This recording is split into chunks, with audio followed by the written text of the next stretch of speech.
Neal, this is Nasty Neal. This is Annabelle Lecter. And this is the Without Your head. coverage of the 2025 Boston Underground Film Festival. Super excited. Another year with our beloved film festival at the Bradall Theater in Cambridge, Massachusetts. This year, 2025, it's running March 19th through 23rd.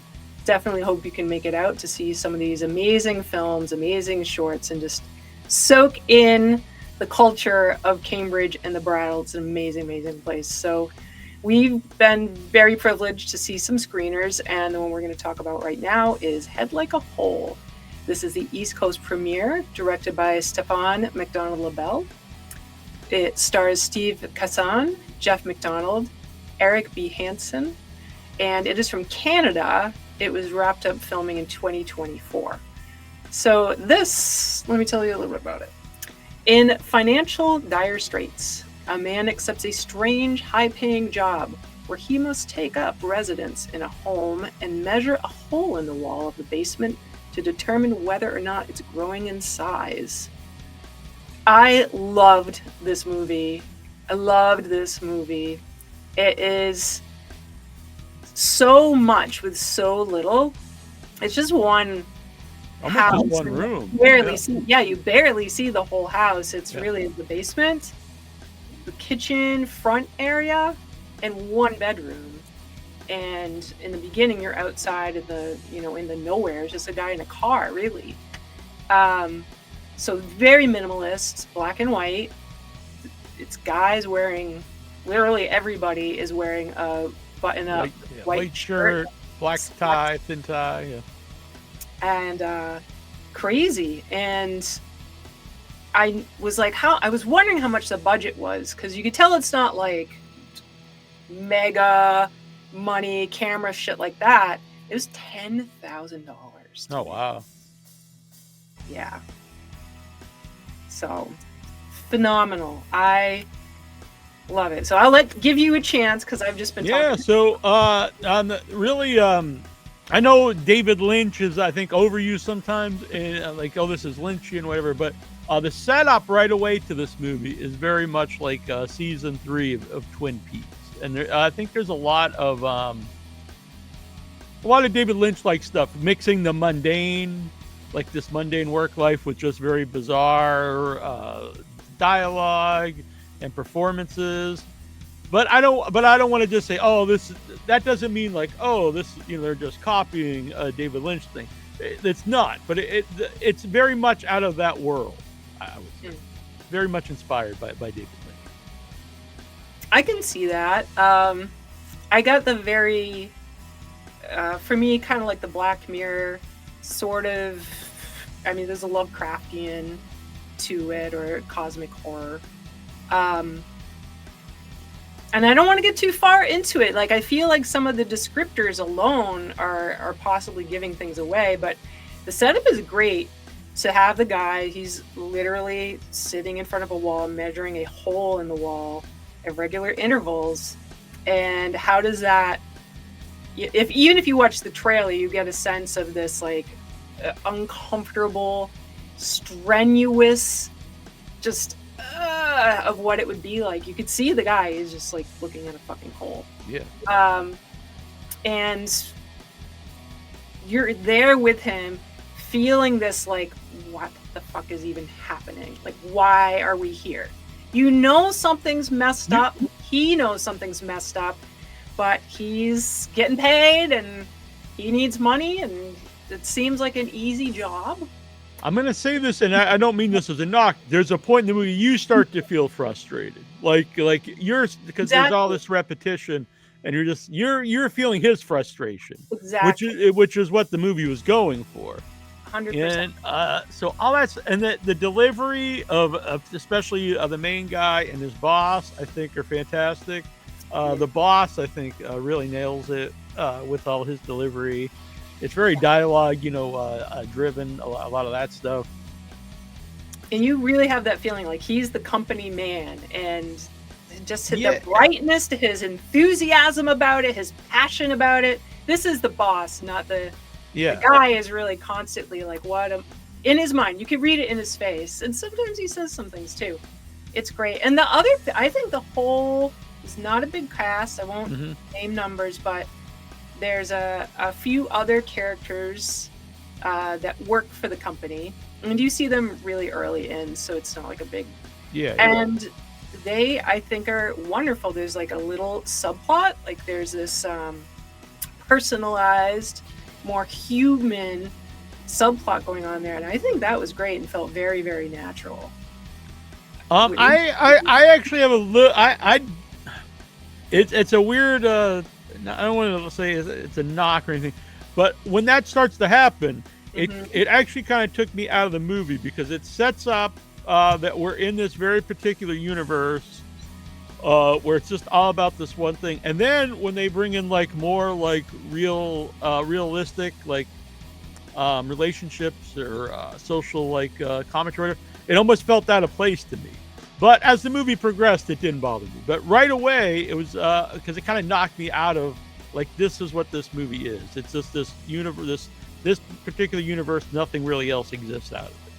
See, I think that was really important to be able to, because he is, like you said, it's designed so that you're frustrated, and also he's hovering at the edge of feelings of like, what is actually happening, and what is his why purpose? am I doing this? Yeah. So and then having this blend of, would he have even stayed? Maybe not, if there wasn't that like touch of humanity in the space. And I would say probably not. Yeah, and then there's this stuff like it's constant, like, well, now we're giving you a $10 raise, we're doubling raise. But at the same time, like, this is his life. It's not just his job. Like, he lives there. And there's questions there that Don't they give might. Too much away, Neal. No, well, I'm just saying. Well, I mean, that's set up right away. But the idea is, like, I think this is a big theme of the movie.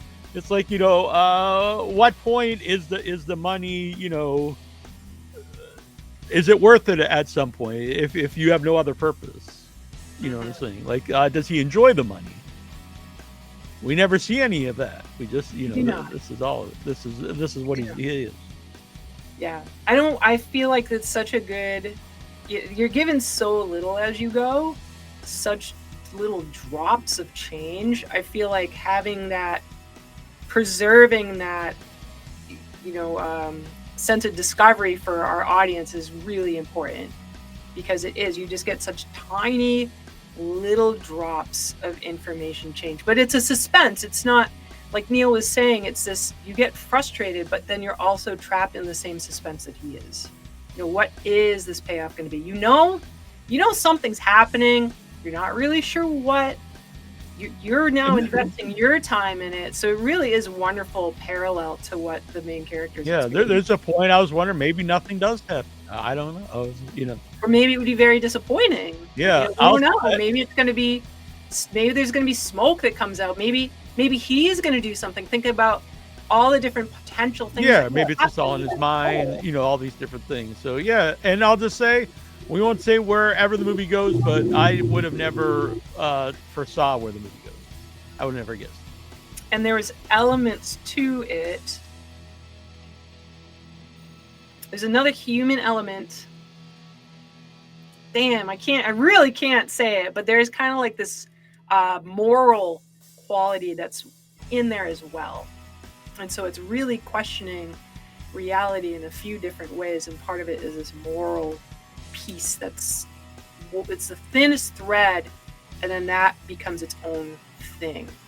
And I think that's very interesting too. I don't think you needed it, but I think with the other things that are going on, I think that is like an actual intentional, I think all of it is a statement piece. I think you can say that about this movie. Sometimes, we were talking earlier, some films you watch and people maybe go above and beyond bringing in their own, like projecting onto a film.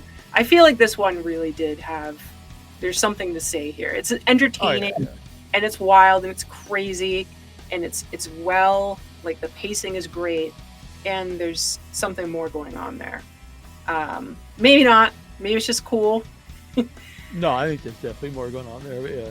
Yeah, but I recommend, like I said, I mean, it's got $10,000 budget, but it's like, but it looks good for that. It looks really good for that. And I don't want to get too far into what that money buys, Um, but I really liked it.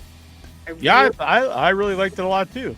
I was actually sucked in right at the beginning. You know, it was I was, the setup, the very beginning, I won't say anything about it, but it does make you realize, oh, there's got to be something that's going on. Yeah, absolutely. It's just that the Twilight Zone-y, Black Mirror, kind of like, oh yeah.